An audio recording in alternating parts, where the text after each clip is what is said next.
Então, como vocês veem no programa de vocês, esse terceiro painel trata da meta 10 dos Objetivos do Desenvolvimento Sustentável, sobre o combate à desigualdade, né? E, para discutir esse tema do combate à desigualdade, nós temos 4 convidados: a professora Maria Osanira, da Universidade Federal do Maranhão, olá, o professor Zé Márcio Camargo, aqui da PUC do Rio, a professora Mercedes Gonçalves de la Rocha, do CIESAS, do México, e Rafael Gorges, da Oxfam.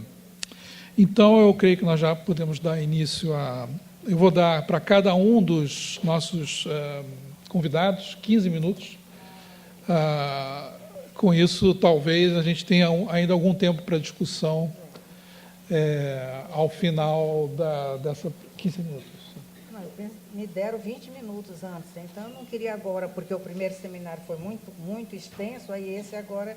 Aí a gente agora vai correr, né? Tem que ser sempre a mesma coisa. 20 minutos. Ok. Então, que seja.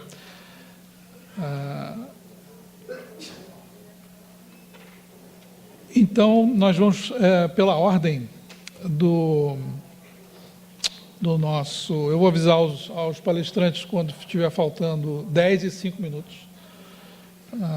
Sempre pedindo que se atenham, então, ao tempo. Nós começamos, então, com a professora Maria Osanira, da Universidade Federal do Maranhão. Muito obrigado pela presença aqui hoje.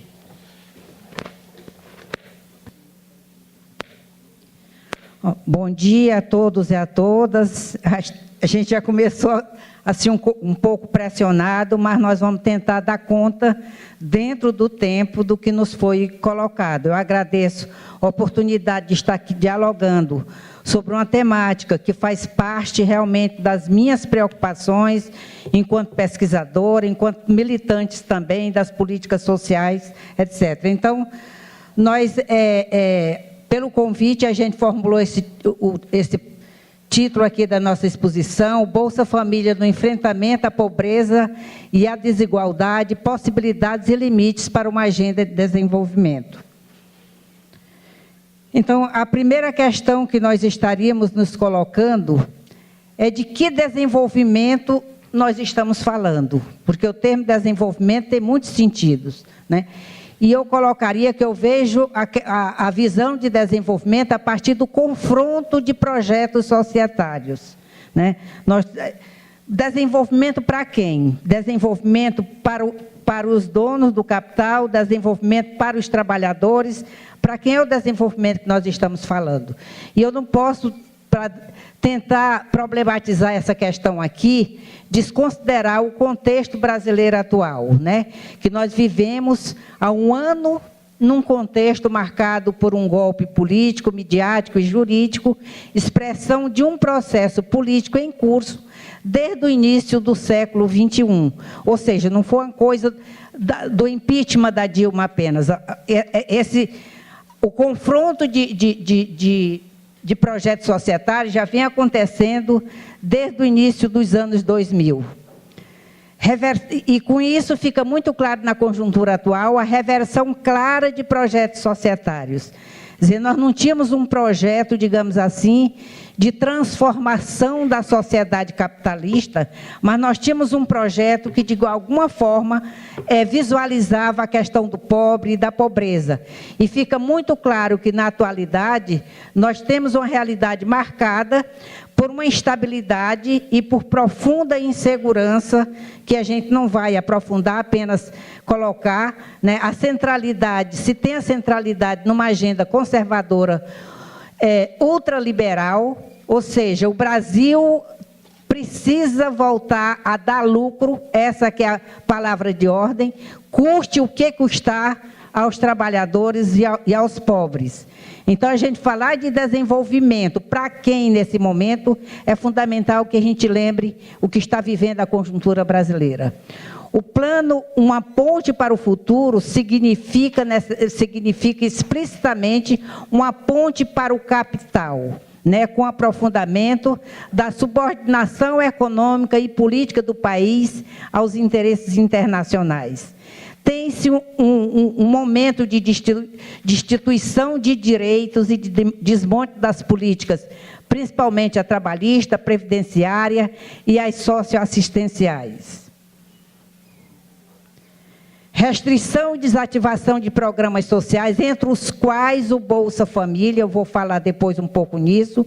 Desmonte da institucionalidade do Sistema Único de Assistência Social, o SUAS, que é exatamente o sistema que vem tentando ter um amadurecimento e uma atuação no que diz respeito à questão da pobreza.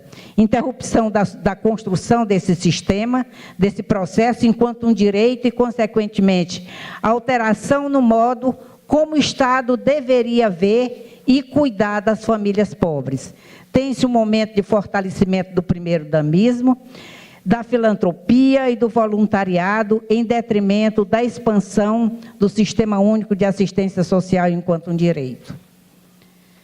Então, isso é um pano de fundo muito rápido, é a situação que nós estamos vivendo, e que, como eu disse, eu não posso falar em desenvolvimento indistintamente. O desenvolvimento é direcionado para segmentos e tem a ver com a questão dos projetos societários. Isso daí é que é fundamental a gente considerar. E falando mais especificamente do Bolsa Família, né, inclusive a minha preocupação, quando eu estava formulando as ideias que eu ia colocar aqui para vocês, é que ninguém teria tempo, principalmente agora com 15 minutos, nem de dizer o que é o Bolsa Família. Quer dizer, eu estou partindo do pressuposto que as pessoas que estão aqui têm uma noção, uma informação a respeito do programa. Inclusive, eu tenho a satisfação de deixar aqui para a biblioteca do Instituto esse livro aqui que foi recentemente lançado, Bolsa Família, Verso e Reverso, né, que trata de todas as dimensões realmente do Bolsa Família, produto de uma ampla pesquisa de 4 anos. Se então, colocando, mas pontuando muito ligeiramente a questão das possibilidades e limites do Bolsa Família para enfrentamento da pobreza e da desigualdade, a gente lembraria aqui alguns aspectos que qualificam o programa. Já foi dito aqui a questão da abrangência e da cobertura.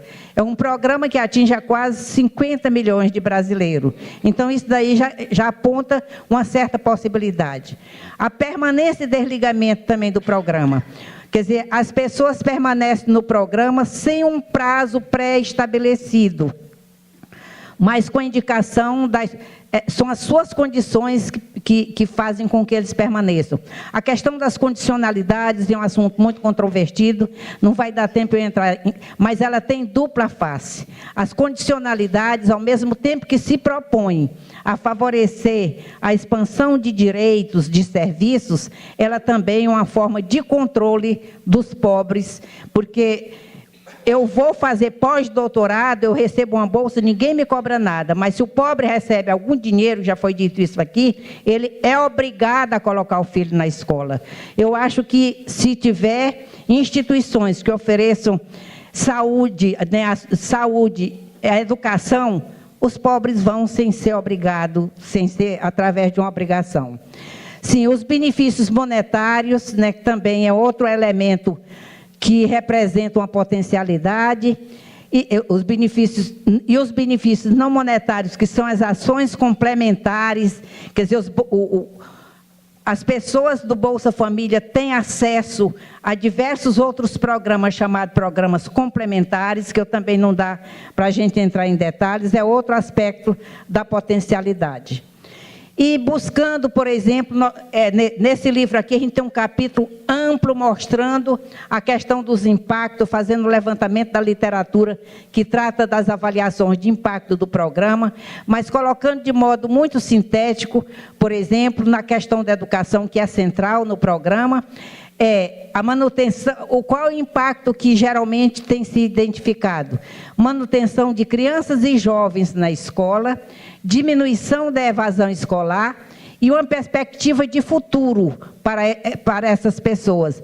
Todavia, os estudos não evidenciam mudanças qualitativas na questão da educação, da saúde, não há resultado conclusivo, possivelmente, e inclusive tem alguns estudos que mostram isso, esse programa, até porque contribui para a questão da alimentação, grande parte do que é recebido é dedicado à alimentação, possivelmente ele vem tendo uma contribuição na redução da mortalidade infantil. Na questão da segurança alimentar, a maior proporção do valor do benefício é disponibilizada para a compra de alimentos, então isso tem vários estudos que evidenciam indicações de positivas em termos dos impactos. Na questão do trabalho, fica muito claro que tanto antes, como durante, como depois das famílias participarem dos programas de Bolsa Família, o que se identifica é uma inserção precária, instável e de baixa remuneração no mercado de trabalho, concentrando-se, na sua grande maioria, no mercado informal. Ainda sobre, tem alguns estudos muito interessantes que evidenciam o impacto do Bolsa Família nos pequenos, sobretudo nos pequenos municípios, né, no aspecto da dinamização do que é chamado das economias locais, né? No rendimento das famílias. Esse é um impacto, digamos assim, bastante evidente, no sentido de que ocorre melhoria de condições imediatas de vida enquanto a família permanece no programa. Nós fizemos, eu não vou poder falar aqui, uma pesquisa sobre os impactos, ou a permanência dos impactos do Bolsa Família nas famílias egressas, e verificamos uma regressão das famílias quando elas saem do programa, em termos das suas condições, mesmo que modesta, em termos de condições de vida.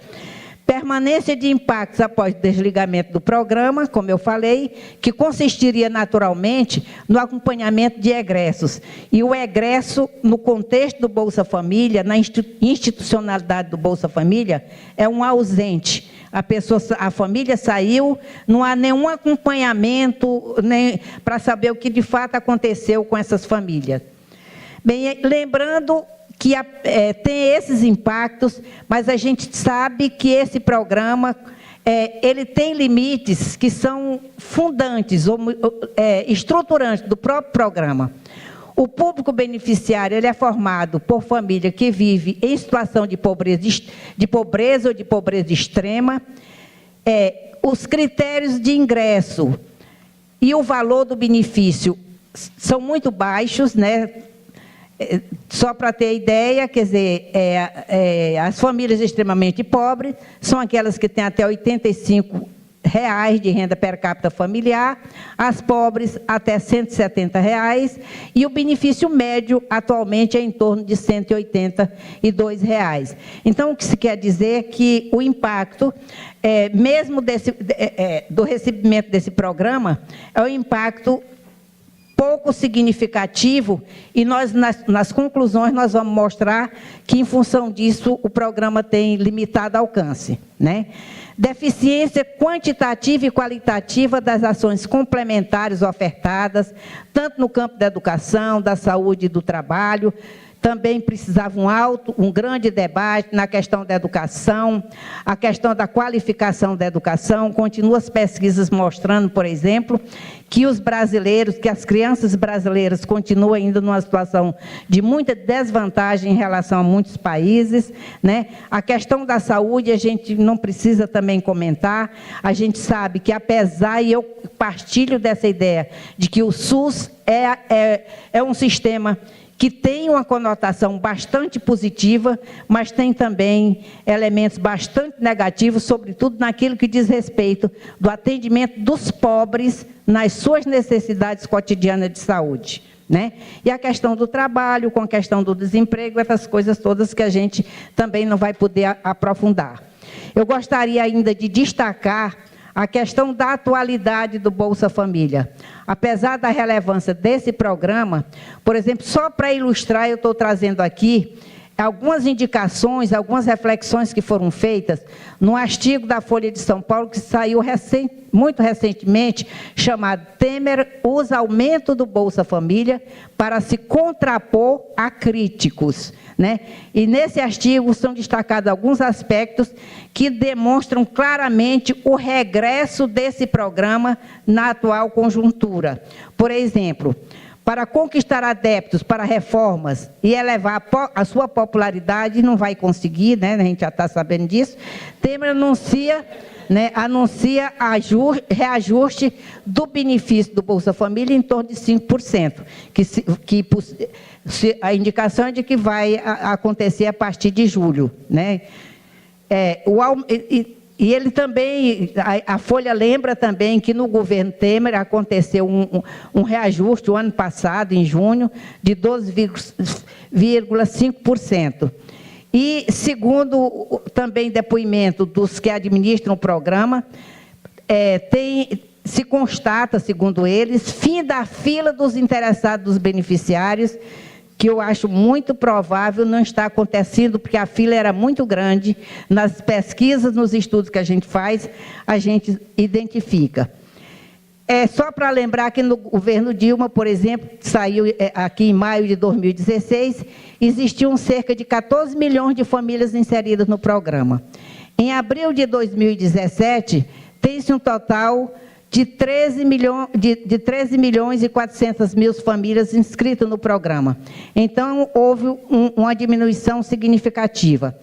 Essa queda é atribuída, segundo também aos administradores do programa, aos controles internos que o programa tem. O programa sempre teve controles internos, inclusive quando esse novo governo assumiu, houve uma reportagem que dizia que a desfocalização do programa era em torno de 0,05%, ou seja, absolutamente insignificante em se tratando de um programa focalizado.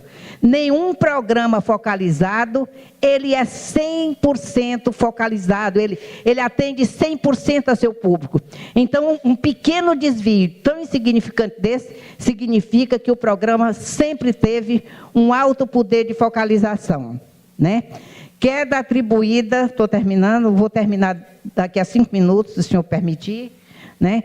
Queda atribuída aos controles internos do programa, segundo eles, como eu já disse. E o que significa isso? Identificação de desvios, eles estão identificando desvios através do cruzamento de dados dos beneficiários com outras fontes de informação. E isso já permitiu a exclusão de 1 milhão e 100 mil famílias. Veja que se sabe que mais de 70% dessa população é inserida no mercado informal de trabalho. Mas, nenhum deles, possivelmente, tem declaração de imposto de renda, porque não ganha renda suficiente para fazer a declaração. Então, o confronto, eu não sei que fontes são essas que estão sendo confrontadas, porque isso é dito pela organização do programa. Que fontes são essas que estão sendo confrontadas? Essa população não tem fontes nenhuma, praticamente, de registro para este confronto, para permitir tirar essas pessoas. Bem, então, chegando à conclusão, vou só pontuar, né, realmente é muito difícil, vocês não imaginam o quanto é difícil. Quem faz pesquisas amplas sobre a questão desse programa, a gente tem que dar um recado mais ou menos truncado, porque a gente não pode, de fato, explicitar o que a gente está querendo colocar, e eu acho que a estrutura, e eu vim sabendo disso, estou sabendo disso, e vou, então, só levantar de maneira muito rápida o que eu estou chamando de conclusão, ou são algumas reflexões que a gente vem construindo a partir desses estudos, dessas pesquisas. Qual é o pressuposto? Eu parto do pressuposto de que programas como o Bolsa Família não podem ser avaliados só pelos seus resultados imediatos. Precisa ser considerado nos seus objetivos estratégicos. E o objetivo estratégico do Bolsa Família é retirar a família da situação de pobreza e melhorar as condições de vida dessas famílias beneficiárias, produzindo, portanto, mudanças duradouras e de longo prazo. Então, eu parto desse pressuposto e, como eu já coloquei, me preocupa a falta de acompanhamento das famílias regressas desses programas para poder se ter realmente uma dimensão de um impacto real. E a questão de referência que eu coloco é até que ponto o Bolsa Família é capaz de articular programas estruturantes que possam criar condições para a eliminação ou mesmo redução da miséria e da pobreza. Eu acho, inclusive, que nem o Bolsa Família tem essa pretensão, como foi dito aqui anteriormente, e nem poderia ter. Então, esperar que o Bolsa Família, como já também foi dito anteriormente, venha reduzir ou, sobretudo, acabar com a pobreza, é impossível a gente pensar nesses termos. Isso porque os egressos precisam, também é outra conclusão, como eu já só reafirmando, os egressos precisam ser assumidos como sujeitos reveladores dos possíveis impactos duradouros que possam decorrer ou não de sua inserção enquanto beneficiários. Outro aspecto que eu destaco é a incapacidade de articular objetivos imediatos com objetivos estratégicos, limitando os impactos a indicadores como renda. Melhorou um pouquinho a renda. A taxa da matrícula também é mantida, mas a gente sabe que o ensino fundamental no Brasil hoje é universalizado, nem depende do Bolsa Família. Inclusive, em outros países da América Latina, os programas de transferência de renda estão muito mais articulados com o ensino médio do que com o ensino fundamental, né? De ensino formal, número de controles médicos e pediátricos ou ginecológicos, culminando com melhorias pontuais e imediatas das condições de vida.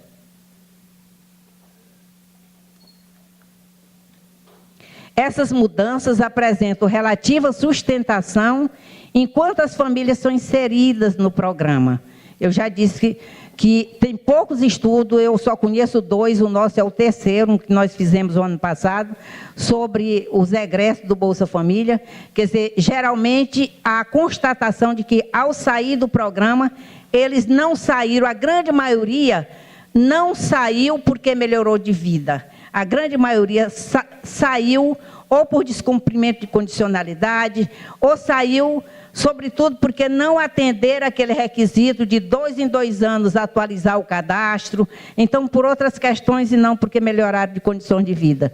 Não existem evidências de que o Bolsa Família venha produzindo mudanças duradouras, capazes de autonomizar as famílias, e nem seria possível a gente atribuir isso a um único programa, né? Destaque deve ser dado a estudos de impactos na educação de membros integrantes das famílias beneficiárias.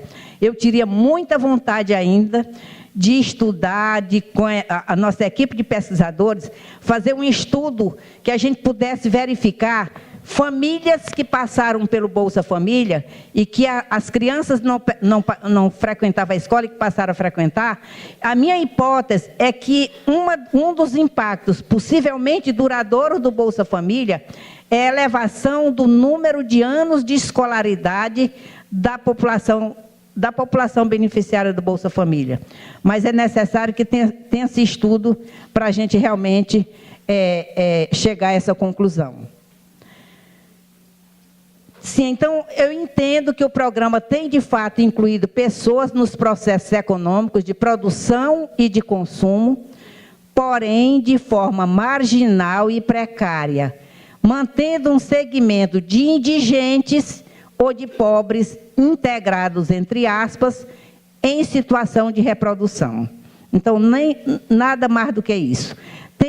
Portanto, tem-se uma pobreza regulada ou controlada, mas não superada, servindo para atenuar o caráter perigoso que é atribuído aos pobres, permitindo o funcionamento da ordem com controle social, favorecendo, então, a legitimação política de governos. Então, quer dizer, o programa não conseguiu e nem teria condições de conseguir erradicar a pobreza. E aqui eu não estou nem falando da desigualdade, que eu concordo plenamente com a questão da diminuição da desigualdade, é uma coisa muito importante, né? Estou terminando, viu? Essas políticas não alteram situações estruturais geradoras da pobreza e de suas consequências, até porque eu entendo que a pobreza, além de ser multidimensional, ela tem como determinações estruturais. A pobreza decorre da forma como as pessoas são organizadas na sociedade para produzir. contribui para minimizar o quadro de precariedade, segmento da população que vivenciam geração após geração situação de pobreza estrutural. Programas sociais, né? Aqui eu não estou me referindo só ao Bolsa Família, eu entendo que programas sociais desarticulados de política macroeconômica de crescimento sustentável, geradora de emprego e de redistribuição de renda, podem melhorar condições imediatas de vida de famílias em extrema pobreza, mas não superam a pobreza. Então, aquilo que também foi colocado aqui, a dissociação do social do econômico. Então, não é por aí que as coisas de fato vão acontecer. Finalmente, mesmo com muita pressa e lamentando que é com muita pressa que eu estou dizendo essas coisas aqui para vocês, eu gostaria de dizer que nós acompanhamos, eu digo nós porque não sou eu sozinha, é um grupo de pesquisa com o qual eu trabalho, né, que nós temos muitos estudos sobre a questão dos programas de transferência de renda. Apesar de todos esses limites estruturais, de todas essas questões que eu coloquei muito rapidamente, eu quero finalizar dizendo que por essa análise, ela não pode invalidar o significado que esses programas têm para a população beneficiária, em grande parte destituída de trabalho, de renda e de mínimas condições de subsistência. Então, eu costumo dizer que a gente faz os estudos e as análises críticas do programa, não para destruir o programa, mas para construir o programa, né? Então, ele, de fato, tem uma representação. Quem faz pesquisa empírica, como nós fazemos, que as nossas pesquisas são essencialmente empíricas, a gente vê o significado que esse programa, com essa renda mensal média de R$ 182,00, faz uma grande diferença na vida cotidiana, nas condições de vida de muitas famílias. E aqui a gente não pode falar, por exemplo, a história que foi colocada aqui, a questão da mulher, no empedoramento, na melhoria mesmo da autoestima, que também foi destacado. Então, quer dizer, mas há que a gente considerar, sobretudo se a gente está na academia, mas uma academia comprometida com a realidade social, indo lá na realidade social, discutindo com as pessoas, levando as informações para essas famílias, mesmo a gente não pode obscurecer essas dimensões estruturais de limites que o programa apresenta, mas também não podemos desconhecer o seu significado humano e social.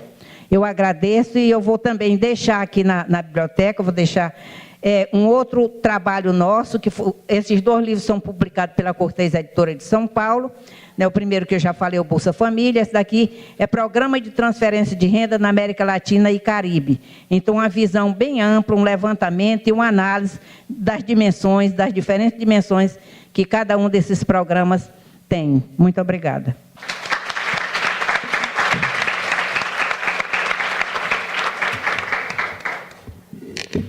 Obrigado, então, à professora Maria Osanira, da Universidade Federal do Maranhão. Também agradeço aqui, em nome do IRE, a doação das publicações que ela deixa aqui para a biblioteca. E passamos imediatamente ao professor Zé Márcio Camargo, professor titular do Departamento de Economia da PUC. 20 minutos, professor. Obrigado. Bom, boa tarde. Quero agradecer o convite, é um prazer enorme estar aqui, falar um pouco sobre... Vou dividir minha apresentação em 2 partes. Uma parte eu vou falar um pouco sobre Bolsa Família, contar um pouquinho da história desse programa, acho que é importante.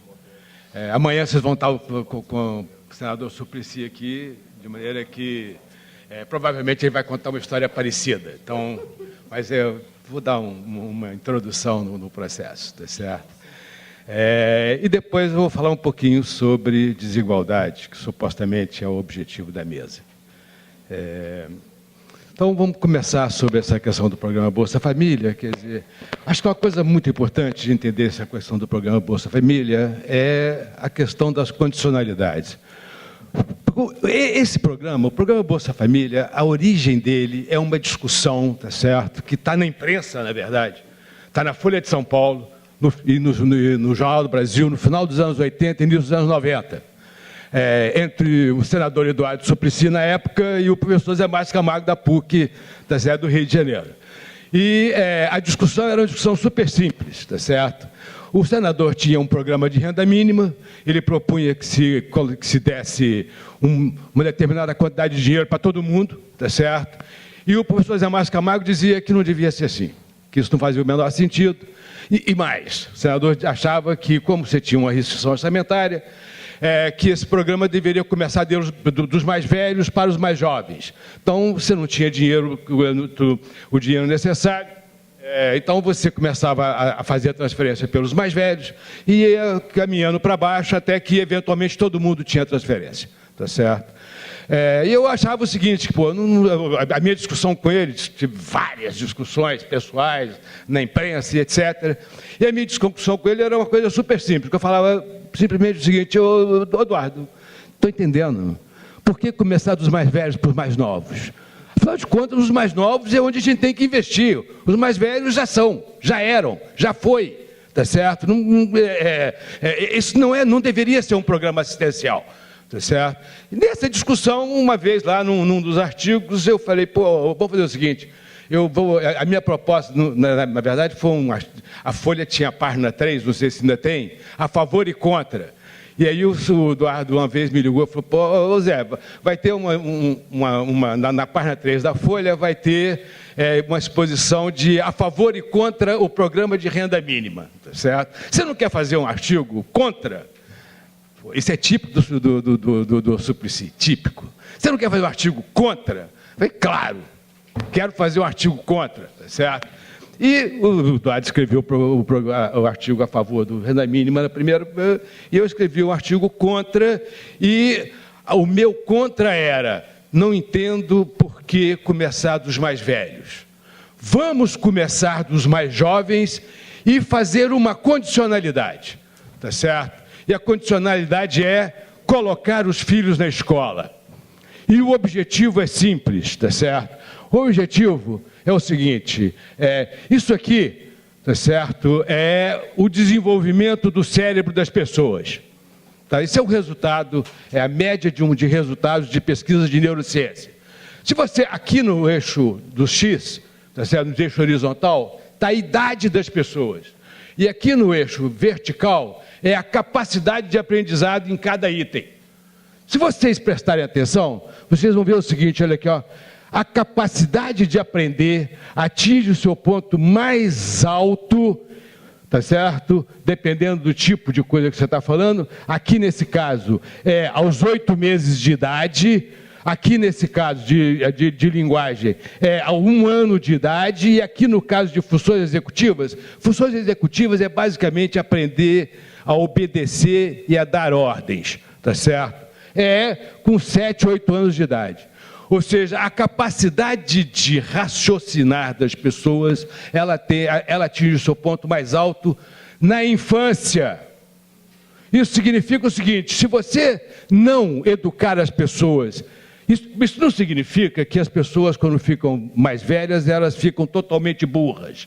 Não é esse o ponto, tá certo? O ponto é que, à medida que você vai ficando mais velho, vai ficando mais difícil de aprender coisas novas, tá certo? Então, com 15 anos de idade, aprender língua nova é quase impossível. Bem, é claro, você consegue aprender. Eu aprendi com 15 anos de idade. Falo mal pra caramba inglês. Tá certo? Então, vocês aqui que não falam bem inglês, vai ser muito difícil, tá certo? Meu filho aprendeu muito cedo, fala muito melhor do que eu. Lá na MIT, fiz doutorado na MIT, lá na MIT era uma coisa interessante, porque o edifício dos casados era um edifício alto, dos casados sem filhos era um edifício alto, tá certo? Com 15 andares, tudo casado sem filho. E em volta tinha uma série de casinhas, com casados com filhos, tá certo? Como era todo mundo estudante, os filhos eram muito pequenos. Então a gente chegava lá em Cambridge, tá certo? E acabava fazendo amizade e tal. Aí eu costumava dizer que naquele edifício alto todo mundo achava que falava inglês, mas cada um falava uma língua diferente. Lá naquelas casinhas tinha uns velhos que falavam a mesma coisa que no pessoal do edifício alto, mas tinha um monte de garotinho que era inteligente pra caramba, falava inglês perfeitamente. Tá certo? E é mais ou menos isso, tá certo? Então o ponto é o seguinte, ou você educa quando é criança, ou é muito difícil, tá certo? Então é o seguinte, a condicionalidade é isso, tá certo? Então, a condicionalidade é isso. A razão pela qual você introduziu a condicionalidade era o fato de que, olha aqui, ó, era fundamental, lá no final dos anos 80, início dos anos 90, tá certo? Em torno de 80% das crianças, tá certo, estavam na escola. Ou seja, quase 20% das crianças estavam fora da escola, na média.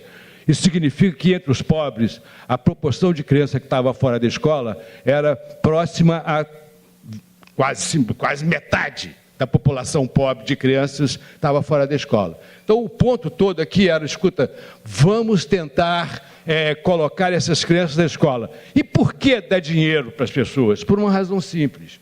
Porque, olha aqui, ó, o perfil idade e renda das pessoas é basicamente assim. Quando você é criança, você ganha pouco, se você for trabalhar. À medida que você fica no mercado de trabalho, você vai aprendendo coisas, vai acumulando capital humano, até uma certa idade, tá certo? Que varia de ocupação para ocupação, de região para região e etc. A partir dessa idade, você começa a diminuir a sua capacidade de trabalhar e, consequentemente, começa a diminuir sua renda, até que você se aposenta, a partir daí a sua renda é constante, tá certo? Todo mundo é assim. É assim. Em qualquer lugar do mundo, qualquer pessoa. É raro você ter uma situação em que a renda é indefinidamente, cresce indefinidamente. Tá certo? Da mesma forma, é raro você ter uma situação em que a renda cai indefinidamente. Então, é assim. Agora, tem um problema complicado. Quanto mais capital humano a pessoa tem, educação, tá certo? Mais inclinado a esse perfil. Isso significa o seguinte, esse cara aqui, ó, é um cara que tem muito capital humano acumulado. Esse cara aqui é um cara que tem pouco capital humano acumulado, tá certo? Agora faz o seguinte, olha aqui, ó, pega o pai, os pais estão aqui, tá certo? Esse é um pai com capital humano acumulado rico, esse é um pai com capital humano acumulado pobre, porque a renda das pessoas depende em grande parte da quantidade de capital humano que elas acumularam. O filho está aqui, tá certo? Esse é um filho com capital humano, de um pai com capital humano acumulado, muito, e esse é um filho de um pai com pouco capital humano acumulado.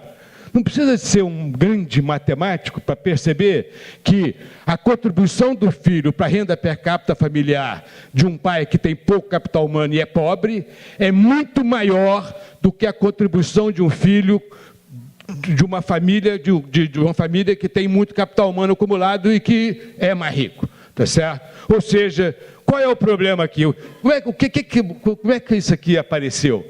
Apareceu o seguinte, lá na década de 80, a gente tinha um grupo de economistas que gostava de estudar desigualdade e pobreza, aqui na PUC e no IPEA, tá certo? No IPEA, o Ricardo Paz de Barros, do PB, coordenado pelo PB, e aqui na PUC era eu que coordenava esse grupo aí, tá certo? A gente se reunia uma vez por semana e tal, e a gente começou a ficar preocupado. Teve uma época, lá naquela época, a porcentagem de pobres no Brasil era muito grande, tá certo? E aí, um dia, sentado eu e o PB, lá no IPEA, na verdade, os dois sentados conversando, discutindo por quê e tal, aí a gente falou, mas por que o Brasil tem tanto pobre, cara? O Brasil tem muito mais pobre, pobreza é alguma coisa que tem a ver com renda per capita. Quanto maior a renda per capita do país, menor tende a ser a porcentagem de pobres, tá certo? O Brasil era um outlier espetacular em relação a esse indicador. Era um outlier espetacular. O Brasil tinha muito mais pobre do que como porcentagem da população, do que a média dos países com a renda per capita que o Brasil tinha na época, tá certo? Então, era um outlier. Então a gente falava, mas por que o Brasil tem tanto pobre? Aí eu fui olhar, que a gente trabalhava com a PNAD, obviamente, trabalhando na PNAD e tal, eu comecei a perceber que a contribuição das crianças pobres para a renda per capita familiar era muito maior do que a contribuição das crianças não pobres para a renda per capita familiar. Tá certo? Aí eu fui olhar com mais cuidado. Tinha situações em que a contribuição da criança para a renda per capita familiar, criança de 10, 11 anos, podia ser 25% da renda per capita familiar. Tá certo? Isso me impressionou muito. Por que me impressionou muito? Porque eu tinha um filho de 10 anos. Tá certo? Eu tinha um filho, 11 anos. Tinha um filho de 11 anos, tá certo, na época. Aí eu falei, escuta, peraí, se esse meu filho puder contribuir com 25% da renda per capita familiar, o que eu vou fazer? Eu vou colocar esse meu filho no mercado de trabalho ou eu vou colocar o meu filho na escola? Tá certo? Isso me deixou perplexo, porque eu cheguei à conclusão que provavelmente eu ia colocar meu filho no mercado de trabalho. Tá certo? E aí acontece o seguinte, se é verdade para mim, certamente é verdade para quem está precisando de verdade. Tá certo? E aí eu falei, então é o seguinte, a gente tem que arranjar uma forma de competir com o mercado de trabalho. E a condicionalidade é uma forma de competir com o mercado de trabalho. Você compra o tempo da criança. Essa é a ideia da condicionalidade, tá certo? Então você está comprando o tempo da criança para que a criança vá para a escola e desta forma ela consiga sair da pobreza. Eu uma vez tive uma discussão com algumas pessoas, quer dizer, que achavam que o programa era um péssimo, porque, na verdade, os pais pegavam o dinheiro e gastavam com bebida, não queria trabalhar, que gerava ócio. Eu falei, olha, deixa eu dizer uma coisa para vocês. Eu não quero saber o que o pai vai fazer com o dinheiro e não quero saber se ele não vai trabalhar. Tá certo? Eu quero que ele coloque a criança na escola, cara. Porque o ponto todo aqui é o seguinte, eu quero que a criança, no futuro, resolva o seu problema. O pai, o passado, já era. Esse aí, esquece. Tá certo? Como a gente viu ali atrás, né? Quer dizer, ali atrás a gente viu exatamente isso. Olha, esse cara aqui, esse cara que está com 50 anos aqui, tá certo? Esquece dele, pô. Ele não vai mudar o comportamento dele. Então, esse cara, você pode deixar ele de lado, tá certo? Esse é um dos grandes problemas do Brasil. O Brasil resolveu investir nos seus idosos. Então, e é por isso que a gente está nesse negócio todo. Bom, continuando aqui, então, olha aqui, ó. Vamos lá voltar. Capacidade de aprendizado, ou seja, de acumulação de capital humano, está concentrada na infância. Quem decide quanto de investimento em capital humano será realizado na criança são os pais, e não o próprio beneficiário, que é a criança. Tá certo? O beneficiário direto do investimento não é quem decide quanto de investimento é feito. O resultado é que o investimento será menor que o socialmente ótimo. Tá certo? Você tem uma externalidade, o resultado é esse. Quanto mais capital humano acumulado, mais inclinado é o perfil e idade de renda das pessoas, e aí então a gente tem esse problema. Tá certo? Então esse é um primeiro ponto, a origem da condicionalidade é basicamente essa. Você pode concordar ou discordar, mas esta é a origem. A origem é forçar as famílias a colocar as crianças na escola, porque elas preferiam colocar as suas crianças no mercado de trabalho para ganhar mais, por razões óbvias, porque elas precisavam do dinheiro. Não estou censurando. De nenhuma forma estou censurando as famílias. Pelo contrário, foi o que eu falei? Que provavelmente eu colocaria o meu filho na escola, que foi o que me deixou perplexo nesse processo todo. Tá certo? Então, esse eu acho que é um primeiro ponto importante. Quanto mais pobre a família, o problema é o seguinte, quanto mais pobre a família, maior o custo de oportunidade de manter a criança na escola, né? Quer dizer, aquele negócio que nós vimos aqui. O custo de oportunidade dessa família aqui é muito maior do que o custo de oportunidade dessa família aqui. Custo de oportunidade no sentido de quanto que a família perde em proporção da renda total da família. Nesse sentido, quanto que ele está deixando de ganhar, tá certo? Então, custo de oportunidade é maior. O programa Bolsa Escola, o objetivo do programa é competir com o mercado de trabalho. Esse é um ponto fundamental. Tem que entender que o programa Bolsa Escola, o objetivo é competir com o mercado de trabalho. Reduzir as desigualdades de oportunidades. Ou seja, como o custo de oportunidade é maior, o cara que é pobre tem menos oportunidade do que o cara que é rico. Tá certo? Então, o seu objetivo é reduzir a desigualdade de oportunidade. O programa é direcionado para diminuir a pobreza, mas com um efeito relativamente pequeno sobre a desigualdade, como a professora anterior falou. O problema é que o ambiente familiar é fundamental. Desigualdade é um problema intergeracional. Nós vamos falar um pouquinho sobre desigualdade agora. Então, a primeira coisa, o primeiro recado que eu quero dar para vocês é o seguinte: o programa Bolsa Família foi uma extensão do programa Bolsa Escola, mas o que realmente é importante é a condicionalidade da criança na escola. Não importa o que o pai faz com o dinheiro, se ele vai trabalhar, se ele não vai trabalhar. Essa é uma discussão marginal do programa Bolsa Família, tá certo? O importante, o fundamental é Escola e vacinação, saúde, cuidados. Capital humano, investir em capital humano das crianças, porque a renda das pessoas depende da quantidade de capital humano acumulado pelas pessoas, tá certo? Fala um pouquinho sobre desigualdade. Primeiro, seguinte, quais são as fontes primárias de desigualdade? A primeira coisa importante é que você tem diferenças genéticas. Algumas pessoas nascem mais burras que outras, não tem jeito, tá certo? É assim, tá certo? É assim, né? Então, se é assim, a gente tem que enfrentar esse problema. A segunda coisa importante são escolhas individuais. Eu costumo dar, eu tenho alguns alunos meus aqui na plateia, eu já notei, alunos e ex-alunos, de maneira que eles já escutaram essa história várias vezes. Eu tenho um filho que é o quê? Ele fez economia aqui na PUC, tá certo? Inteligente pra caramba, tá certo? Chegou no final do curso de economia, ele virou para mim e falou: pai, eu não aguento economia, acho chato pra caramba. Não quero fazer economia, eu quero fazer filosofia, vou fazer mestrado em filosofia. Eu, meu filho, vai fazer mestrado em filosofia, vai ser feliz na vida, cara. Agora, presta atenção, vai morar lá na zona norte do Rio de Janeiro, porque não vai ter dinheiro para morar em Ipanema. Independente de ser bom ou ruim morar na zona norte, é mais barato, tá certo? Vai ganhar menos, vai morar. Muito bem, ele fez mestrado e doutorado em filosofia, adora o que faz, feliz pra caramba, mora na Zona Norte. Tudo bem. Por quê? Escolha individual. Não importa, eu não quero saber, eu não quero, hoje pelo menos, a gente pode discutir outro dia, eu não quero discutir por que é assim. O importante é que o mercado valoriza coisas diferentes. E você não consegue mudar isso. Então, mas eu não quero afetar a escolha do meu filho, eu não quero forçar ninguém a fazer economia, ou engenharia, ou direito, porque o mercado valoriza mais essas ocupações. Eu quero deixar as pessoas escolherem o que elas querem fazer. E, finalmente, desigualdade de oportunidade. Essas são as 3 fontes mais importantes de desigualdade nas pessoas, tá certo? Muito bem. Eu particularmente, não quero... Tem muito problema em interferir nos itens 1 e 2, tá certo?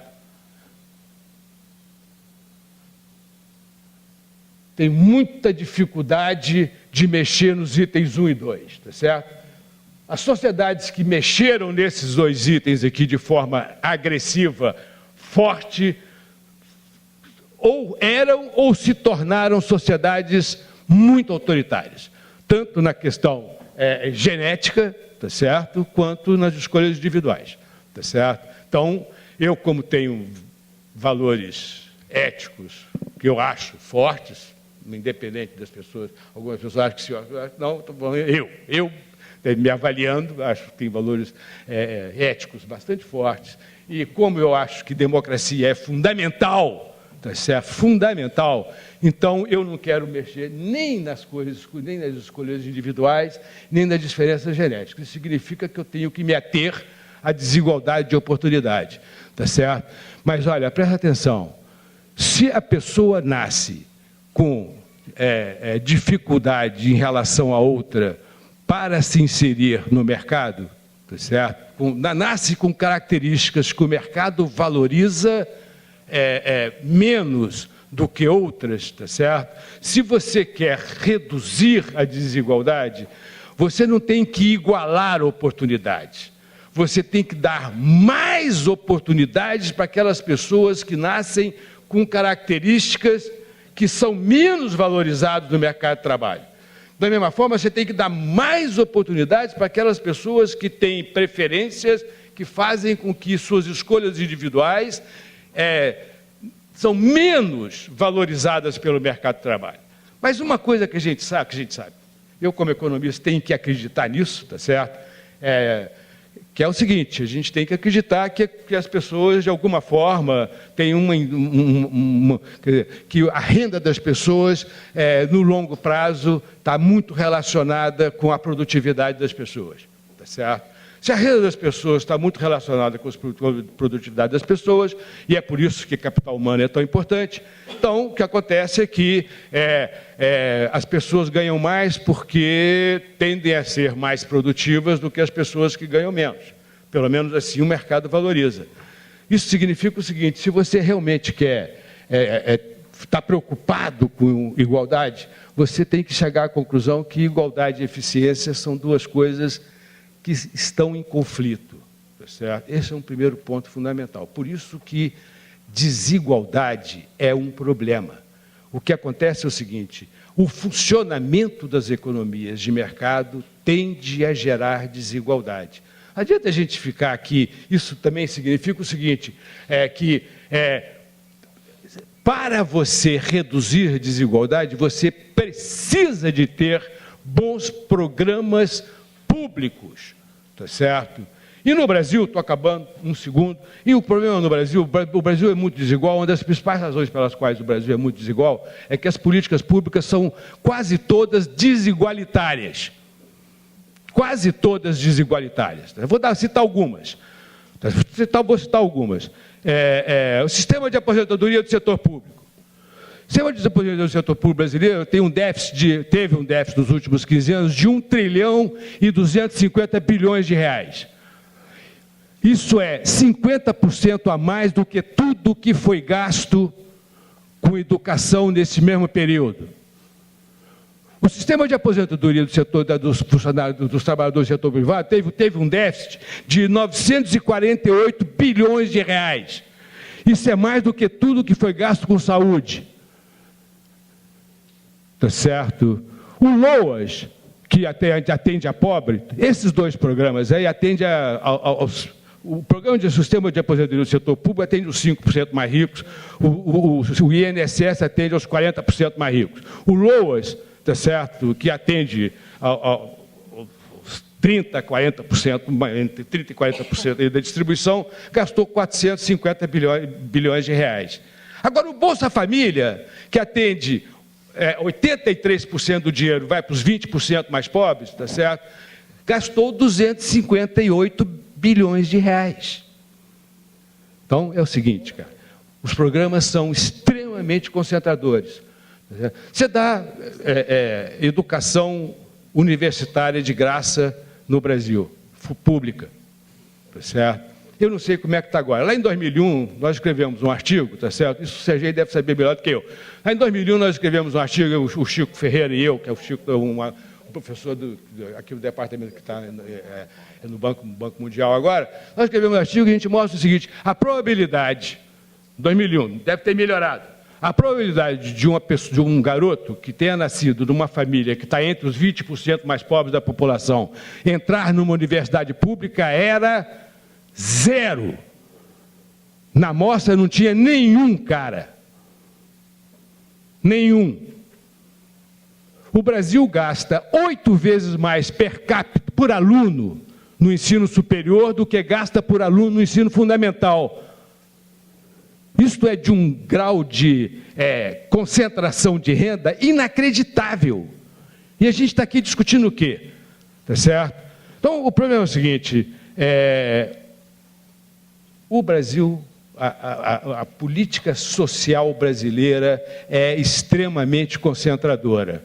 E é por isso, esta é uma das principais razões pelas quais o Brasil tem um grau de concentração de renda espetacular. Muito obrigado.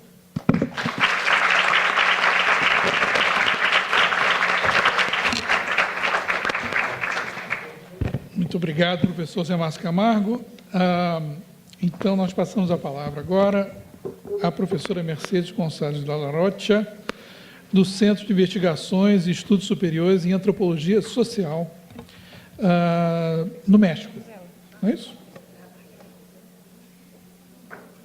Isso. A professora tem 20 minutos.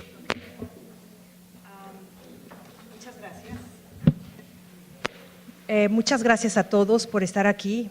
Una disculpa enorme porque no hablo portugués. Incluso mi portuñol es muy malo, entonces mejor hablo en español, despacito para que ustedes me entiendan.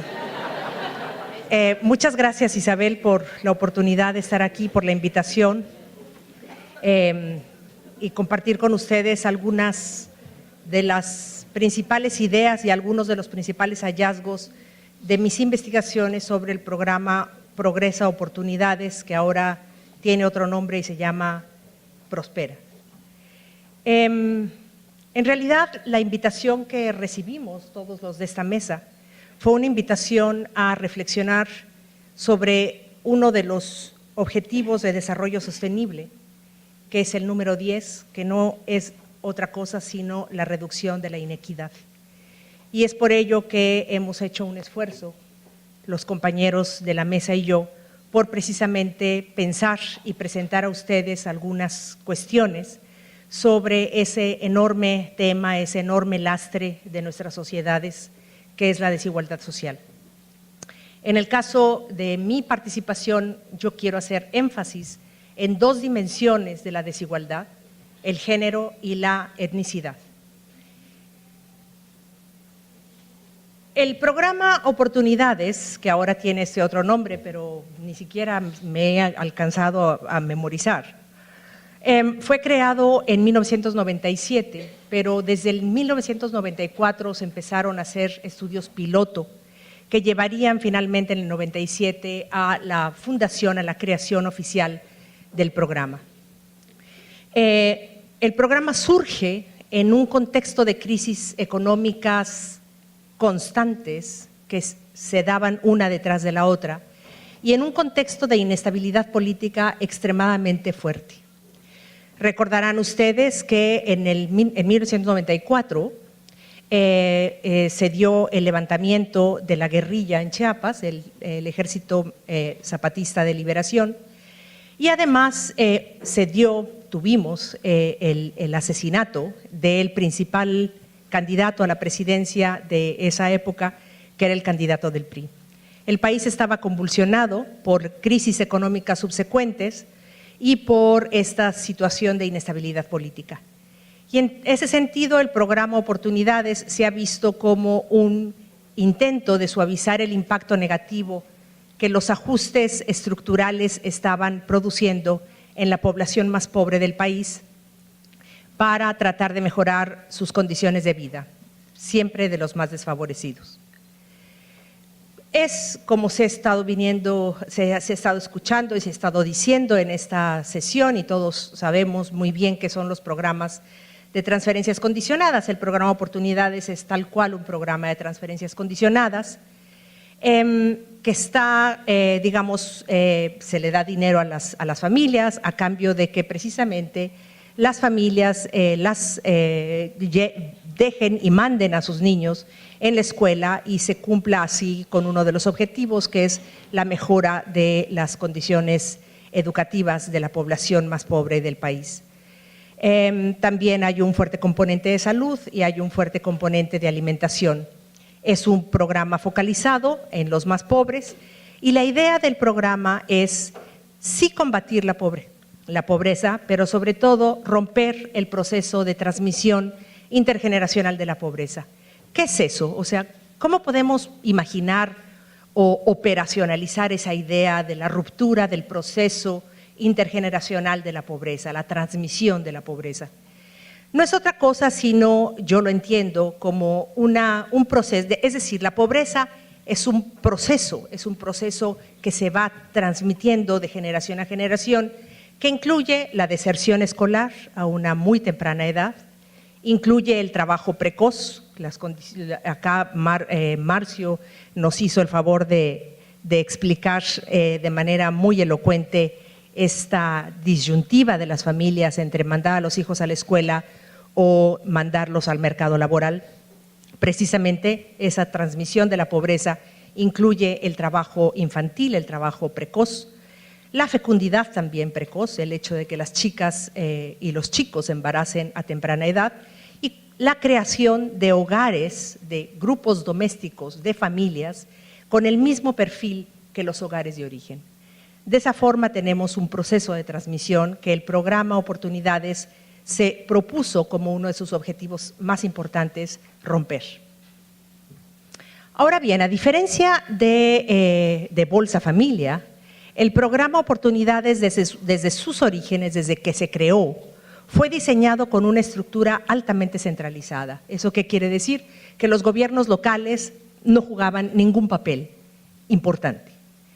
Eso puede ser motivo de críticas, pero en un país tan corrupto como México, en donde la corrupción es uno de nuestros grandes lastres, realmente ha resultado ser una idea excelente porque el dinero llega puntualmente a manos de las familias y no se queda en los intersticios de esas estructuras políticas tan complejas. Por otro lado, también desde un principio y en el diseño, participaron académicos, básicamente demógrafos, antropólogos, sociólogos, economistas, que diseñaron desde un principio los parámetros de cuánto se iba a dar a las familias, las diferencias entre los montos, el tipo de corresponsabilidades que se iba a exigir, etcétera. Y especialmente, a diferencia de Bolsa Familia, en Oportunidades se le dio mucha atención desde un inicio a las operaciones de monitoreo y de evaluación externas que por ley tenía que cumplir.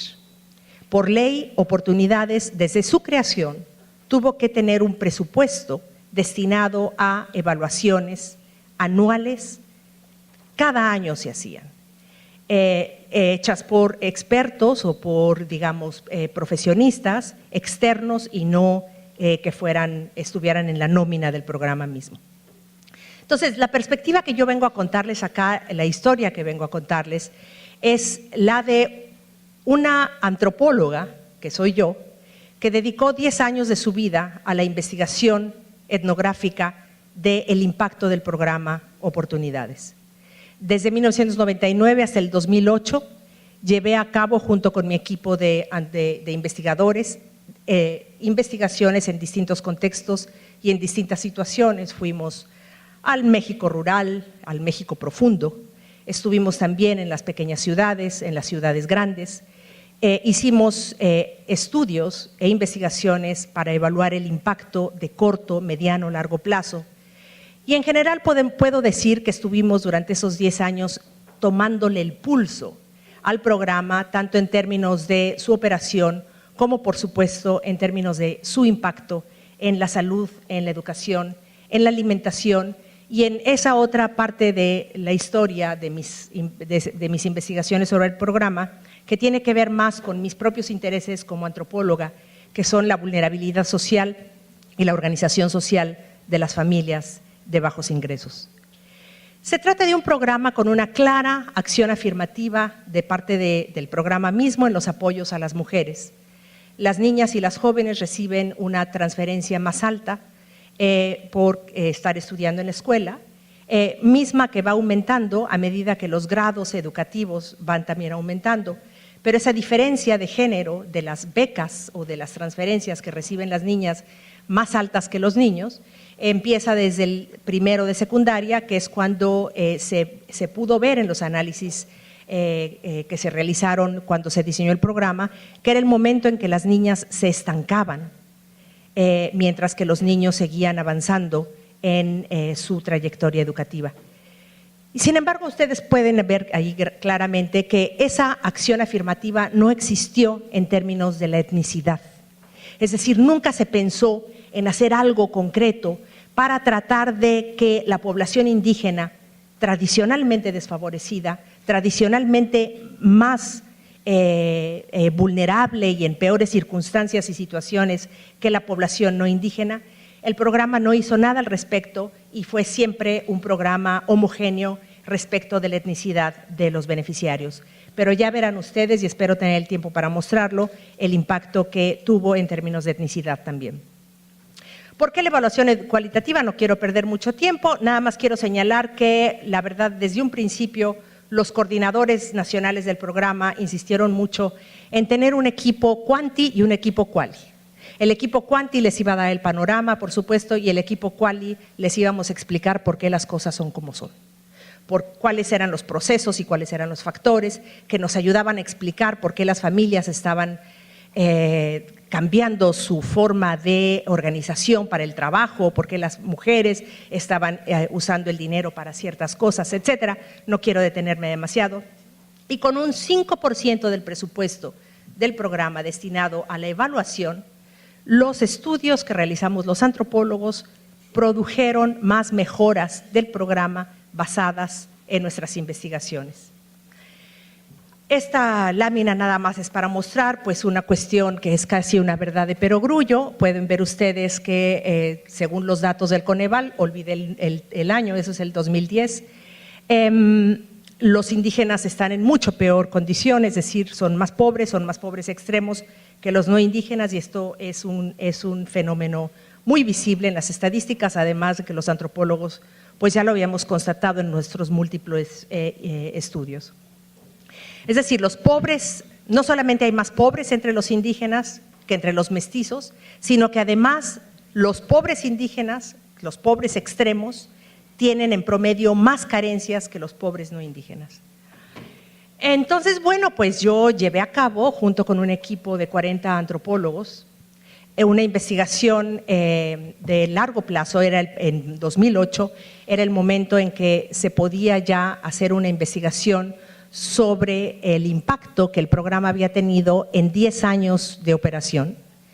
Y el interés era básicamente, digamos, las dos variables más importantes, por decirlas de una forma, eran la etnicidad. Nos interesaba comparar indígenas con mestizos, y el largo plazo de exposición en el programa, es decir, familias que hubieran estado desde el que el programa fue creado hasta el 2008, es decir, que tuvieran 10 años de exposición, y familias que de plano no hubieran estado en el programa. Y el contrafactual obligado, familias beneficiarias y familias no beneficiarias.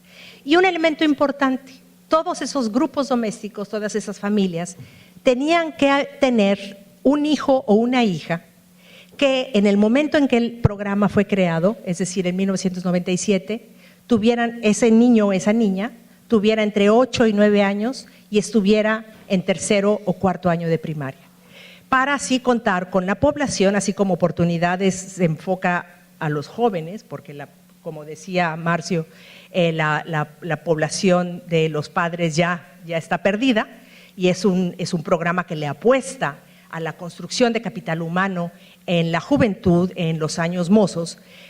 Así nosotros también teníamos el interés precisamente de observar el impacto en esos niños. Los niños niños y niñas que empezaron recibiendo el programa a los 8 o 9 años, y que en el presente etnográfico, el momento que hicimos la investigación, tenían 18, 19 años, y queríamos ver cómo eran esos jóvenes, ¿no?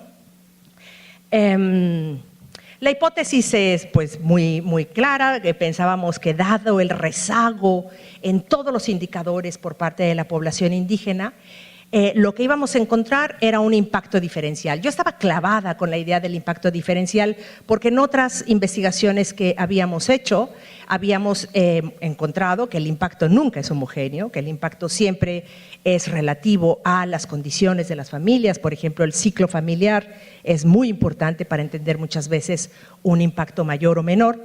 Pero en este caso, la hipótesis apuntaba a que el programa produciría digamos, resultados distintos, y los indígenas mostrarían menores elementos para pensar en un impacto positivo, o que el impacto sería menor entre la población indígena que entre los mestizos, dado precisamente el rezago pues, de esta población. El trabajo de campo me lo salto, 4 equipos de antropólogos en distintas partes del país, en distintas microrregiones, étnicamente diversas. Esto es importante porque era importante comparar indígenas con mestizos, pero que estuvieran expuestos al mismo tipo de servicios de salud y de educación. No se vale investigar a un indígena en el México profundo y compararlo con un mestizo urbano que tiene otras condiciones y el acceso a otras oportunidades totalmente diferentes. En este caso eran microrregiones étnicamente diversas, donde los niños y los jóvenes fueran al mismo tipo de servicios de educación y de salud. Los resultados fueron extremadamente sorprendentes. Efectivamente encontramos un impacto diferencial, pero totalmente contrario a las expectativas. Y encontramos que el impacto era mayor entre la población indígena, particularmente entre las mujeres, obviamente aquellos expuestos al programa. En fin, ya me puse un poco nerviosa por ese papelillo que apareció por ahí. En fin, quiero concentrarme en el logro escolar de los logro escolar, años de escolaridad entre beneficiarios y no beneficiarios. Aquí podrán ver que en la generación de los padres no hay ninguna diferencia en la escolaridad. Los hijos, bueno, déjenme explicarles cómo es que llego del estudio etnográfico a los numeritos. Hicimos 200 estudios de caso en total. Con esos 200 estudios de caso, yo tenía una población de aproximadamente 800 personas, entre jóvenes de 15 a 25 años y sus padres para poderlos comparar. Entonces, un día mi marido me vio que estaba yo con mis colorcitos apuntando en mis hojas de papel, tratando de entender mis códigos de colores, generaciones, etnicidad, etcétera, y se rió de mí y me dijo: por favor, Mercedes, ¿por qué no haces una pequeña base de datos y te olvidas de esto? Entonces, efectivamente, hice una pequeña base de datos que los cuantis me perdonarán porque es pues simples estadísticas descriptivas, son promedios, o sea, no hay nada de sofisticación estadística aquí, pero es una idea de cómo podemos pues ver el impacto en ese universo de casos, en ese universo de familias que fueron estudiadas. La población expuesta al programa en todos los casos tiene un logro escolar mucho mayor que la población y un diferencial intergeneracional con sus padres más de 5 años. Aparentemente aquí los logros, las diferencias de género no existen, pero ahorita verán que sí existen cuando se hace un análisis más detallado. Aquí tienen ustedes la desigualdad en términos de brecha étnica y de género en la escolaridad de los padres y madres. Se observan claramente dos tipos de desigualdad, una brecha étnica y una brecha de género, a favor siempre de los mestizos y a favor siempre de los varones. O sea, los padres están caracterizados, padres y madres, por esas desigualdades de género y de etnicidad. Vemos la generación de los jóvenes de 15 a 25 años, que fueron los que metí en esta pequeña base de datos, y lo que podemos observar aquí son 4 cosas. Por un lado, la brecha étnica persiste en esta generación de jóvenes entre la población no expuesta al programa, es decir, la brecha sigue entre los no beneficiarios, tanto para los varones como para las mujeres, siempre a favor de los mestizos o no indígenas. Pero podemos ver también que entre la población femenina beneficiaria, la brecha étnica se ha invertido a favor de las indígenas. Por otro lado, en el caso de los varones expuestos al programa, aún ligeramente a favor de los mestizos, la brecha étnica se ha cerrado. No se ha invertido, pero se ha cerrado. Y lo que fue extremadamente interesante para mí fue ver que la brecha de género existe entre los mestizos beneficiarios, pero se ha invertido a favor de las mujeres entre las jóvenes indígenas y hogares beneficiarios. Y estos pequeños datos que surgen de una investigación de antropólogos en distintas partes del país pueden resultar como anecdóticos, pero realmente ya se puede verificar en los censos actuales en el país que las jóvenes están llegando a niveles de escolaridad mucho más altos y el papel de oportunidades es claramente un elemento que nos explica. No sé cuánto tiempo me queda para abordar el impacto en ocupación. 2 minutos. Bueno, rapidísimamente. Yo hice una especie de análisis basada en esta jerarquía. Es una jerarquía EMIC, como decimos los antropólogos, en gran medida inspirada por los significados que la gente misma le da a sus ocupaciones. Está desde el peón agrícola, que no tiene ningún tipo de recurso excepto su fuerza de trabajo para venderla, hasta los profesionistas. Y aquí la flecha roja lo que muestra es un estrato ocupacional que requiere dominio de habilidades, capacidades de controlar el trabajo de otros y de contabilidad básica. Y está señalado ahí porque, guess what, es la gran mayoría de los jóvenes que ya están beneficiarios, que están ya trabajando, están muchos de ellos concentrados en ese estrato. Pero es interesante, antes de eso, el mostrarles a ustedes que un gran porcentaje de jóvenes entre esas edades, 15 y 25 años, cuando se les preguntaba por su principal ocupación, respondían que su principal ocupación era el estudio. Es decir, los chicos estaban todavía estudiando, muchos de ellos terminando la educación media superior y muchos de ellos también en universidad, haciendo carreras universitarias como odontología, leyes, etcétera. Y esos eran sobre todo, o estaban concentrados en ese caso, eran los jóvenes de ambos sexos involucrados, expuestos al programa Oportunidades.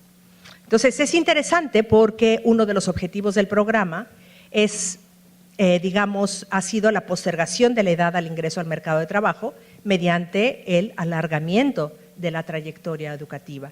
Entonces, no es, la mayoría de los jóvenes entrevistados, pero sí entre el 26 y el 32% de ellos se encontraban estudiando todavía en el momento en que la investigación fue realizada. Después ahí tienen mi grafiquita, mi jerarquía ocupacional y rápidamente pues les puedo decir que entre la población de jóvenes expuestos al programa fue muy claro que se concentran en los estratos 4, 5 y 6. El 4 me faltó, pero pues obviamente está debajo del 5, que son estratos muy diferentes a los estratos ocupacionales que ocupan sus padres y por supuesto que ocupaban sus abuelos. Eso por un lado, y la población no beneficiaria se sigue concentrando en el estrato más bajo, tanto hombres como mujeres. Podemos decir entonces que si podemos hablar de un cambio ocupacional, se está concentrando en el estrato medio, en las categorías 4 y 5, recuerdo, con una presencia significativa de hombres y mujeres indígenas jóvenes beneficiarios, con especial presencia de mujeres en empleos fuera de la microrregión. Esto, cuando yo presenté mis resultados, fue sumamente controvertido.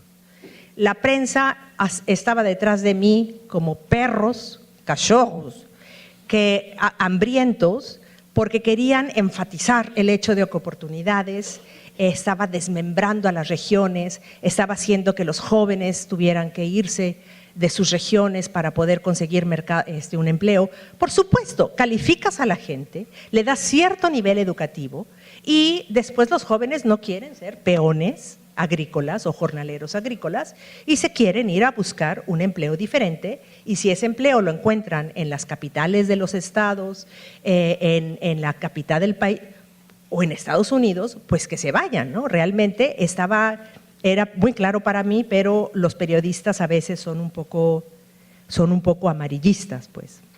Otra cosa que, por ejemplo, yo nunca les dije fue el hecho de que a los periodistas siempre se los escondí, y que creo que ayer salió en alguna de las mesas, si los programas de transferencia condicionadas les dan a las mujeres titulares del programa un ingreso que es regular, que es permanente, que tiene una regularidad, que no está sujeto a las alzas y a las bajas que tiene muchas veces el ingreso de los hogares pobres. Que hay meses que no tienen dinero, hay meses que tienen un poquito, hay meses en que tienen más, hay temporadas que les llaman la temporada de hambre, la temporada de las vacas flacas, en donde, claro, eso muestra la volatilidad de los ingresos de las familias pobres.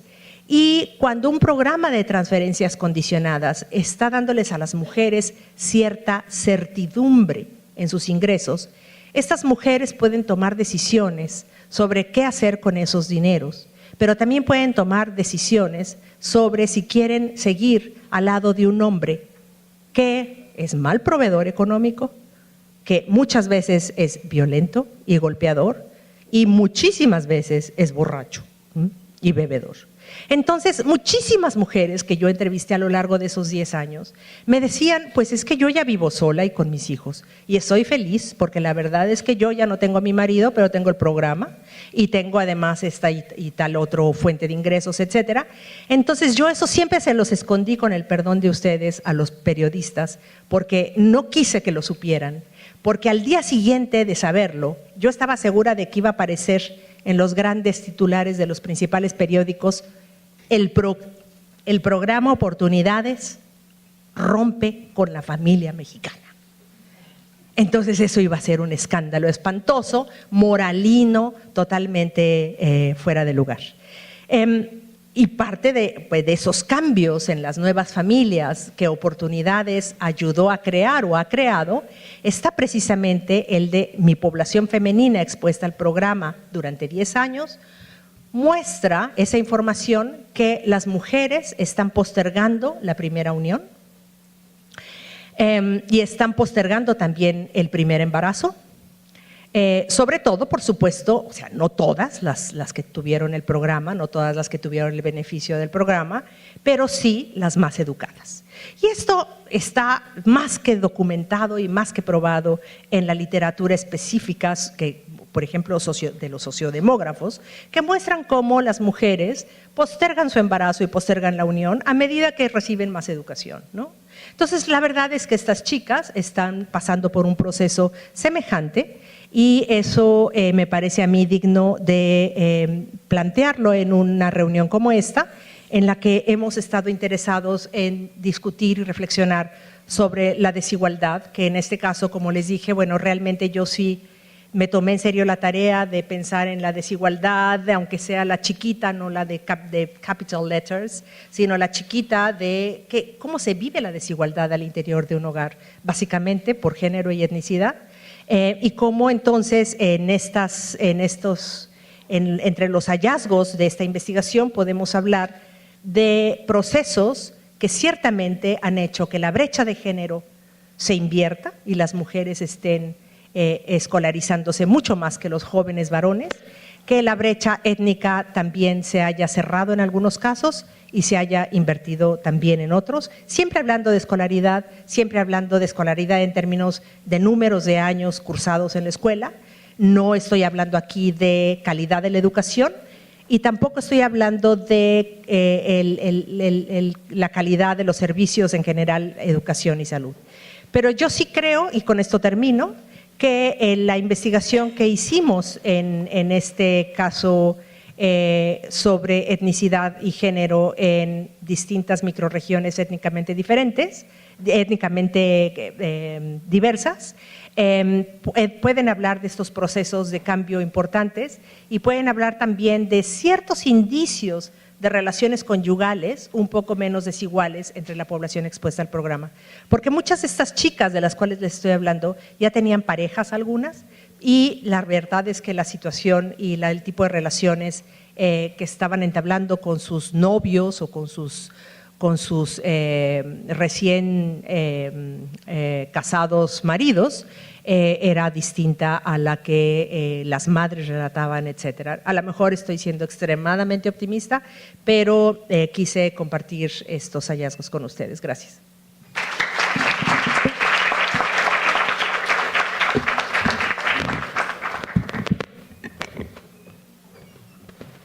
Obrigado, professora. Nós passamos, então, à última exposição desta manhã, agora à tarde, pelo senhor Rafael Georges da Oxfam. 20 minutos também. Acho que eu vou levar menos que isso, que está todo mundo já cansado e com fome. Bom, boa tarde, obrigado. Quero agradecer ao nome da Oxfam a oportunidade de estar aqui. Professora Isabel, cumprimentar todo mundo da mesa aqui. Acho que muito já foi dito sobre Bolsa Família, a gente começou a entrar no tema de desigualdades nesse painel. A Oxfam está trabalhando com o tema de desigualdades, eu vou falar quase nada de Bolsa Família, vou falar diretamente do tema de desigualdades. Bom, os Objetivos de Desenvolvimento Sustentável, eles são um avanço enorme em relação aos objetivos do milênio, né, em relação a ampliação do enfoque e redistribuição de responsabilidades. Então, hoje são 17 objetivos de desenvolvimento sustentável que reúnem algo em torno de 170 metas. O objetivo 10, que é o objetivo de redução de desigualdades, ele tem, se eu não me engano, 10 metas. Sendo que acho que a primeira é o carro-chefe, né, de crescimento médio acima, para os 40% mais pobres, acima da média, das médias nacionais. De fato, assim, teve um avanço, esse avanço, né, na abordagem de desigualdades que veio no ODS, ele foi muito provocado pelo fato de que, ao longo da vigência dos Objetivos de Desenvolvimento do Milênio, pouco se avançou. Houve avanços em desigualdade, mas pouco se avançou no potencial que se deveria em relação à diferença entre a base e o topo da pirâmide. Então, acho que essa reflexão foi feita ao longo do debate, quem participou da agenda, né, do debate intenso sobre a agenda pós-2015, sobre a oportunidade perdida, entre aspas, de você retirar mais pessoas da pobreza por meio de políticas que não sejam só políticas de combate à pobreza, né, mas políticas redistributivas de fato.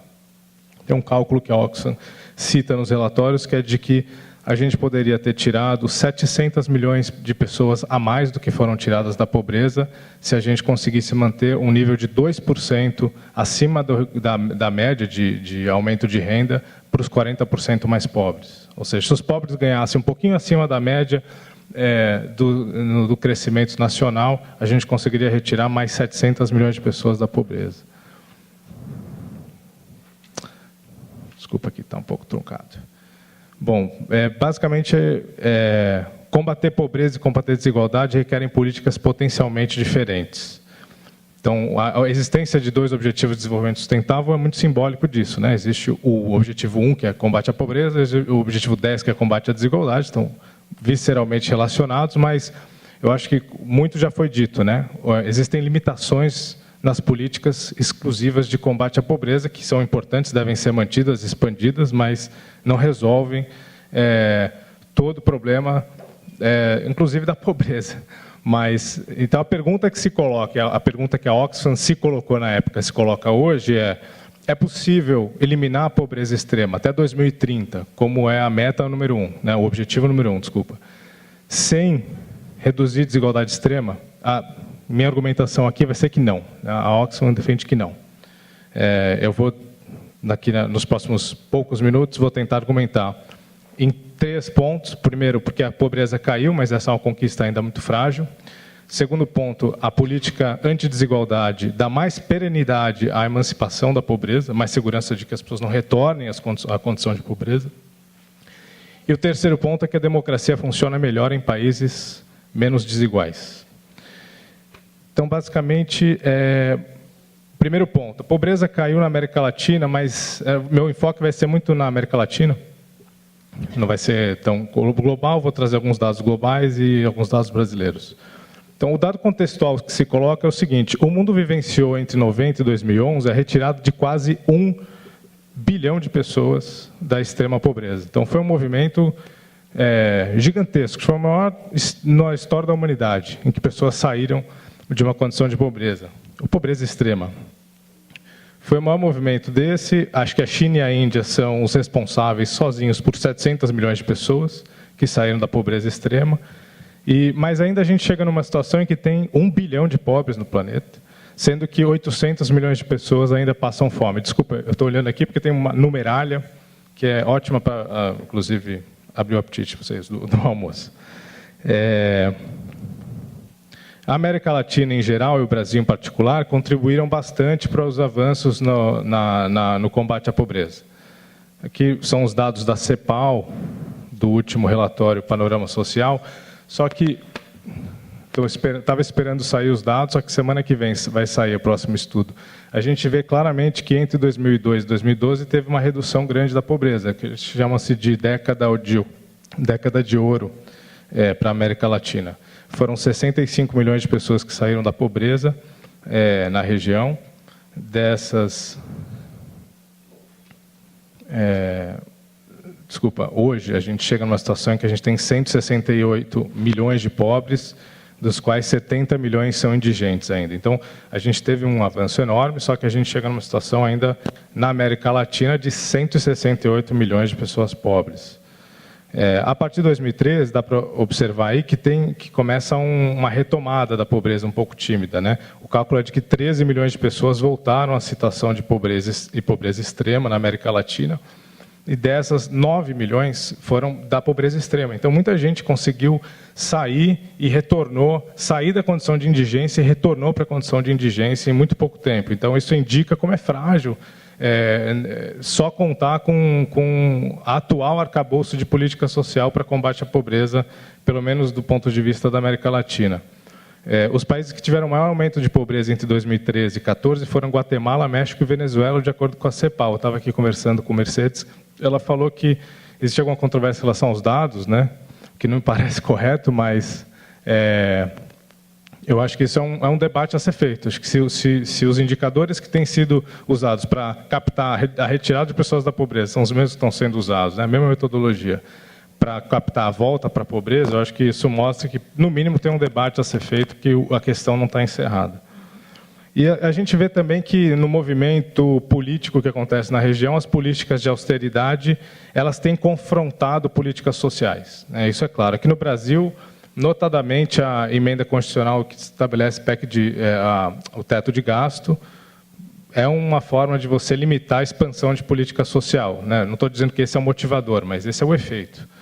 E a população idosa brasileira, que vai dobrar nos próximos 20 anos, precisaria de um aumento de pelo menos 37% do orçamento da saúde.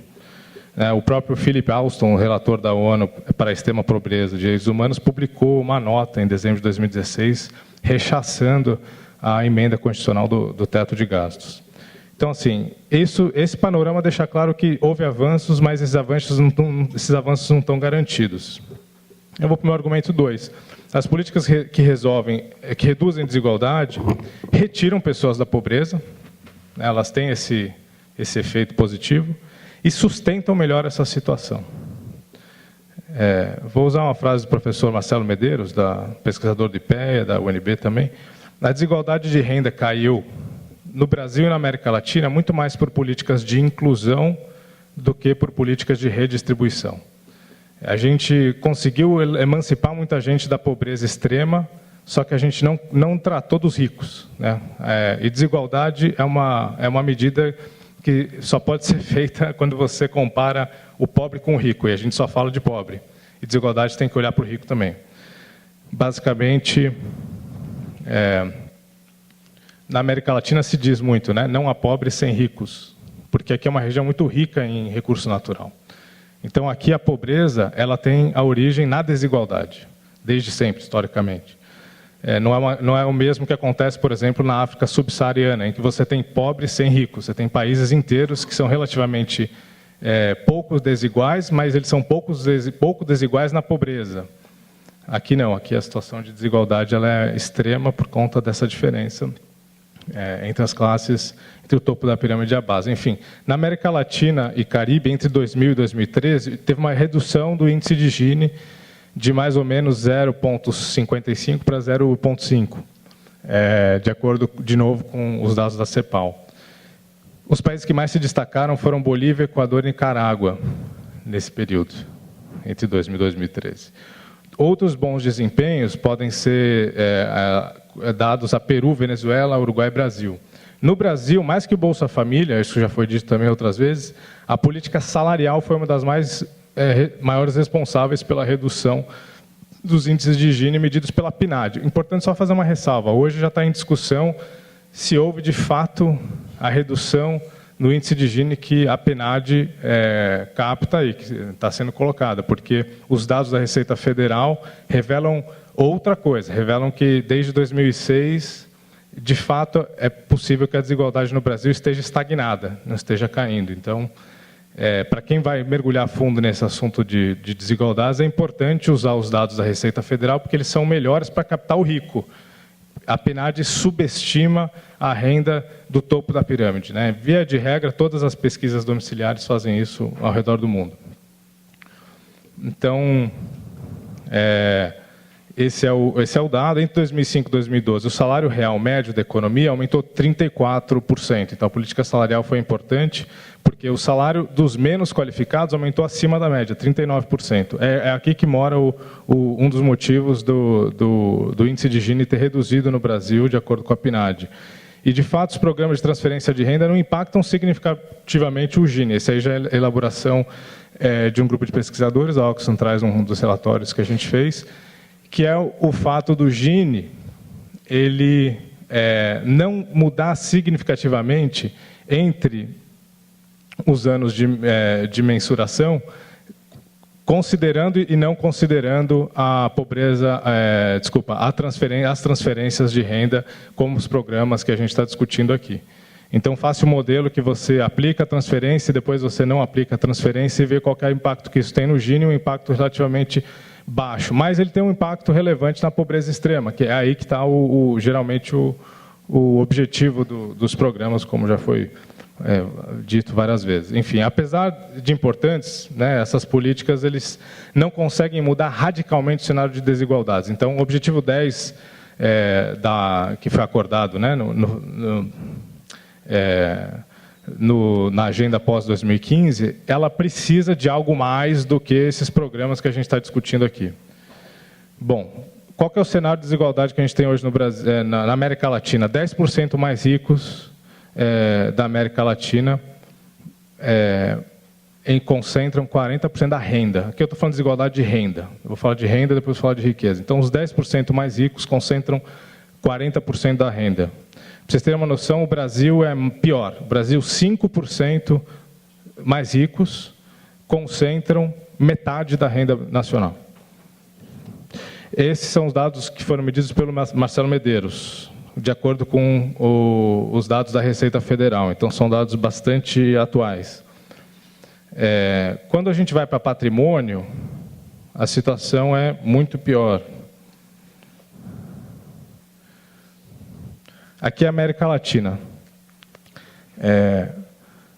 Os 10% das pessoas mais ricos da América Latina concentram 70% da riqueza. A renda é aquilo que você ganha todo mês, o patrimônio é aquilo que você tem em forma de ativos financeiros, casa, pedaço de terra, etc. O patrimônio é a riqueza. Na América Latina, a concentração de patrimônio é muito alta. É uma das mais altas do mundo, sobretudo por conta de terras, vou chegar lá.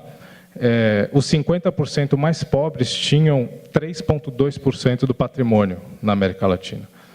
A gente chega numa cifra impressionante de que 32 pessoas individuais, homens brancos em geral, são mais ricos do que a metade de todo o continente latino-americano. Então, existem 32 bilionários na América Latina que têm mais dinheiro do que a metade da população da região. E como a riqueza na América Latina está fortemente vinculada à terra, ativos não financeiros, a terra, sobretudo, mas também casas, 64% da riqueza é não financeira, de acordo com os dados do Credit Suisse, o Gini da terra é importante ser medido, porque isso mostra muito sobre a concentração de patrimônio. E a América Latina é um dos piores países em termos de concentração agrária. A gente é o pior país. Essa mensuração é muito antiga, a gente fala com muitas ressalvas desses dados, porque é muito difícil ter dados confiáveis sobre concentração fundiária. Nem todos os países disponibilizam e acho que o único momento em que eles conseguiram alinhar é um dado, se não me engano, de 1990, então, cerca de 90. Então, só que a concentração fundiária no Brasil, se a gente considerar só o nosso país, que realizou o censo em 2006, e agora, né, tomara que realize o próximo censo agropecuário rápido, a concentração fundiária aumentou. Então, a gente tem dados recentes, pelo menos do Brasil. A gente saiu de um Gini de 0,81, ou seja, ele já era maior do que a região. A gente puxava a média para cima, em 80, para um Gini de 0,872 em 2006. É o que a gente tem. Desculpa, a gente saiu de um Gini de 8,57... 0,857 para um Gini de 0,872 em 2006. Em resumo, o que eu estou dizendo é que a concentração fundiária aumentou no Brasil. Bom, esse cenário expressa a necessidade de políticas redistributivas, não só política de inclusão. as políticas que reduzem distância entre ricos e pobres são melhores para o crescimento econômico. Isso já foi dito pelo próprio FMI. Existe uma correlação forte entre aumento de renda de pobres e classe média e crescimento econômico. E existe alguma correlação negativa entre aumento de renda de classes ricas, né, dos super ricos, e crescimento econômico. Ou seja, quando os ricos ganham muito sem que ganhem os pobres e a classe média, em geral a economia não necessariamente cresce, mas pode por vezes decrescer. Em períodos de crise, isso também já foi dito, populações muito desiguais tendem a jogar muitas pessoas para baixo da linha da pobreza de novo. Então, combater a desigualdade é bom para você não perder tantos anos de investimento de políticas de inclusão. Então, esse é um dos temas que se coloca quando se fala em desigualdade. O desemprego afeta 5 vezes mais os 20% mais pobres que os 20% mais ricos, de acordo com a CEPAL. Seja pela menor capacidade de poupança, seja porque os trabalhadores menos qualificados, em geral, têm menos direitos, porque eles estão muito na informalidade, então eles estão mais expostos aos movimentos de mercado. Outro ponto fundamental para se discutir redistribuição é a política tributária. Eu escutei muito pouco isso aqui. Política tributária progressiva reduz o papel dos pobres no financiamento do Estado. Hoje, quem financia o Estado no Brasil? Os pobres e a classe média. Os super ricos não financiam o Estado. Então, o pobre financia o Estado que ele usa muitas vezes. No caso, como o professor destacou, em alguns momentos ele não usa. Universidades, por muito tempo, universidades públicas, foram usadas ou têm sido usadas pela elite, não pelos pobres, que eles financiam.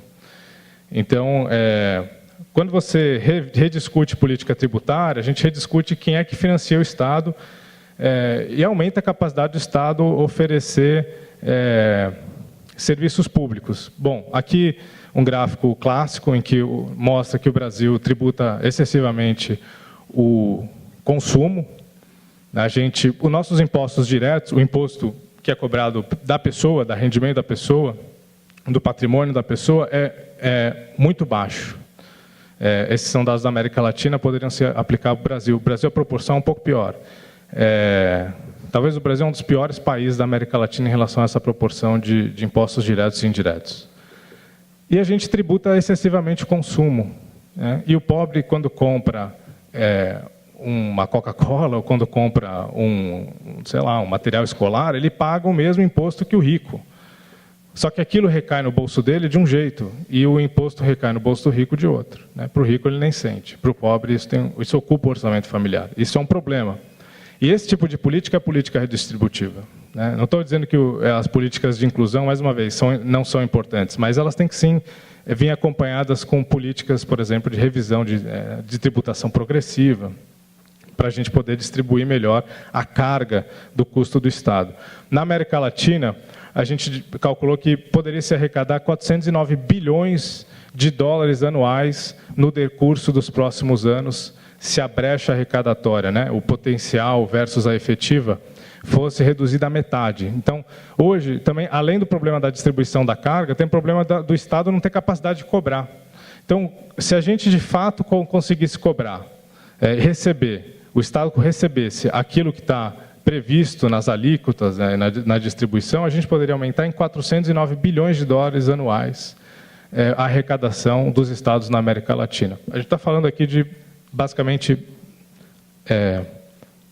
10 Bolsa Famílias, 11, 12, então, 13 programas Bolsa Família, são 30 bilhões. Não mais, porque são em dólares. Assim. Então, a gente está falando de mais de 20, 30 Bolsas Famílias na região. Então, segundo o PNUD, a restituição da tributação sobre lucros e dividendos de pessoa física, isso aqui no Brasil. O Brasil tem essa espécie de jabuticaba também. Pouquíssimos países do mundo fazem isso, isentam lucros e dividendos, que é o grosso do rendimento dos super ricos. Se a gente voltasse a tributar isso numa alíquota de 15% linear, a gente teria 190 bilhões de reais anuais. Aí são 6 programas Bolsa Família com uma pequena reforma tributária. Deixa eu acelerar aqui. Serviços essenciais reduzem a pobreza e abrem espaço no orçamento familiar dos mais pobres. Quem depende de serviços essenciais são justamente os mais pobres. Aí já os dados nossos, que vão sair no nosso relatório em setembro. Estou adiantando um pouco aqui. Isso são dados da renda média municipal, né, segundo as declarações de imposto de renda de 2014, a fonte é a Receita Federal. Basicamente, você vê aí, onde está mais escuro é onde tem a renda média mais alta, onde está mais claro, a renda média mais baixa, e a gente consegue ver um bolsão no Nordeste, um bolsão no Norte, onde a renda é muito baixa.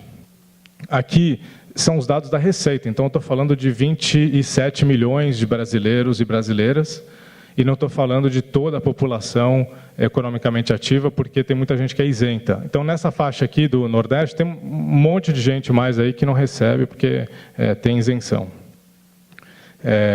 Porque tem, né, rendimentos muito baixos. Aqui, a gente vê, por unidade da federação, a renda média. Né? Aqui fica mais claro. Norte e Nordeste, a renda média é muito baixa, aí já são dados da PNAD contínua. 2015 não, é 2016, são dados bem mais recentes. É a última que teve, que foi o último trimestre do ano passado. Basicamente, a gente vê São Paulo, Distrito Federal, região Sul, né, o Centro-Oeste concentra a maior parte da renda, Norte e Nordeste não tem uma renda tão alta. Quando a gente compara com o uso, por exemplo, de acesso à rede pública de saúde, você vê que as cores se invertem. Quem acessa a rede pública de saúde? O Norte e o Nordeste. O Sudeste está fugindo da rede pública. O São Paulo, o Distrito Federal, justamente o Distrito Federal, onde a saúde pública é calamidade. Então, a gente sabe que se você aumenta a capacidade do Estado de se financiar por meio de políticas redistributivas que são mais justas na cobrança de impostos com os mais ricos, né, redução da carga tributária dos mais pobres, a gente aumenta a possibilidade de ofertar serviço público de saúde. É isso que a gente está dizendo no final. Muitos elementos entram aí no meio, né, de eficiência, corrupção, não estou negando isso, mas é importante que o Estado tenha capacidade de financiar. A saúde pública no Brasil é muito mais voltada para os negros que para os brancos, né? Então, 3 em cada 4 negros, negros e negras, acessam a saúde pública, enquanto os brancos é metade, 2 em cada 4. E aí também entram outros serviços que compõem desigualdade, né? Oferta de luz elétrica, esgoto, etc. Os estudos da Marta Rett, recentemente, o que mostram é o seguinte: se você universaliza, aí sim você chega nos mais pobres. Só que se você não chega no grau de universalização, via de regra, a expansão desses tipos de serviço, luz, esgoto, água, elas seguem a lógica do dinheiro, vai para quem tem mais dinheiro. Então, os municípios que mais dependeriam precisam de intervenção redistributiva do Estado. Bom, por fim, né, nesse ponto 2, o que eu diria é o seguinte: existe um desafio enorme em retirar as pessoas da pobreza. Isso é a prioridade número 1 de todas as nações do planeta, e essa retirada das pessoas da condição de pobreza e pobreza extrema, como é o objetivo número 1, né, de desenvolvimento sustentável, ela depende sim do combate à desigualdade. Aqui uma projeção que foi feita por um grupo de pesquisadores que a Oxfam cita nos relatórios, né? Inclusive a gente conhece esse grupo, né? Trabalha bastante com a gente na Europa. Eles fizeram uma projeção de que, se você tiver um número de crescimento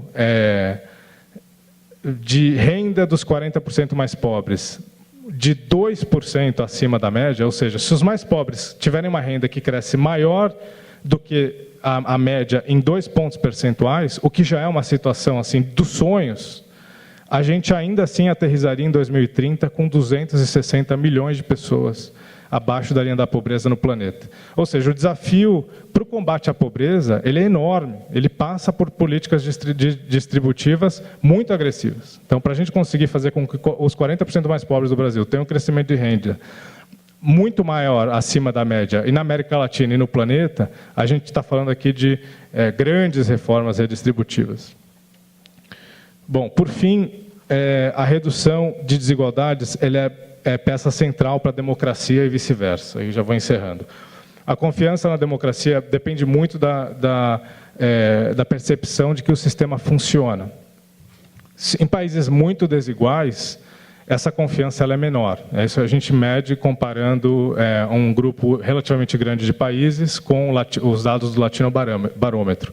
Então, ainda na América Latina, 8 em cada 10 cidadãos latino-americanos preferem a democracia a qualquer outra forma de governo, mas metade das pessoas que foram entrevistadas apontaram que as democracias na América Latina têm problemas sérios. Uma parte delas, inclusive, disse que a democracia ela é uma fachada, não serve. Então, assim, isso é muito mais simbólico em países latino-americanos. Você vê que a instabilidade aqui ela é muito grande também por isso, porque as pessoas têm uma desconfiança grande em relação à capacidade de operação dos nossos sistemas. Um problema que é simbólico é a excessiva influência dos super ricos. Aí, um caso muito emblemático é o México, que tem um dos maiores bilionários do mundo, que é o do setor de telecomunicações, e ele tem um monopólio das telecomunicações no país. Então, para cada vez que você está no México e pega o telefone e faz uma ligação, seja você da classe média, médico, seja você da classe alta, um super rico, seja você um indígena, você está contribuindo para o Carlos Slim se tornar mais rico. No fundo, esse tipo de monopólio ele não é algo assim natural do mercado. Eu acho que é legal a gente abrir a possibilidade para as desigualdades meritocráticas aparecerem e discutir desigualdades meritocráticas. Mas eu acho que antes disso a gente tem que discutir as desigualdades não meritocráticas. Existe uma intervenção muito grande de alguns grupos específicos na forma como as políticas são feitas. E isso favorece, sim, ao rentismo, favorece que super ricos multipliquem suas riquezas até a estratosfera. Então, essa é uma discussão que tem que ser encarada. Eu não sei se a ONU vai encarar essa discussão exatamente, mas eu acho que a sociedade civil, as universidades, têm que começar a discutir o assunto dos super ricos e da interferência da desigualdade na própria produção de política pública. Bom, aí eu ia falar outros exemplos, mas eu vou pular porque esses exemplos de como os super ricos interferem no Estado aqui no Brasil estão abundantes. A reforma agrária é historicamente barrada por uma elite rural que representa 20% dos produtores e em 85% das terras. É só o único dado que eu ia trazer aqui no caso brasileiro. Conclusão, não é possível eliminar a pobreza sem reduzir desigualdade. Não dá. É fundamental que governos coloquem em prática políticas de inclusão, mas, ao mesmo tempo, políticas de redistribuição. E isso é difícil. É igualmente fundamental que mecanismos de controle social, que era inclusive um tema do painel, que a gente acabou não abordando muito, sejam colocados em prática. Para quê? Para que o processo de produção de políticas vá no sentido do combate das desigualdades, não o contrário. Por fim, acho que uma mensagem da Oxfam, né? A gente não é uma universidade, um grupo de pesquisa, ou só isso. A gente tem uma agenda e a gente realmente gostaria que um mundo onde as desigualdades extremas acabassem, para que a gente consiga, de fato, acabar com a pobreza. Uma coisa não dá para fazer sem a outra. Obrigado pela paciência. Valeu.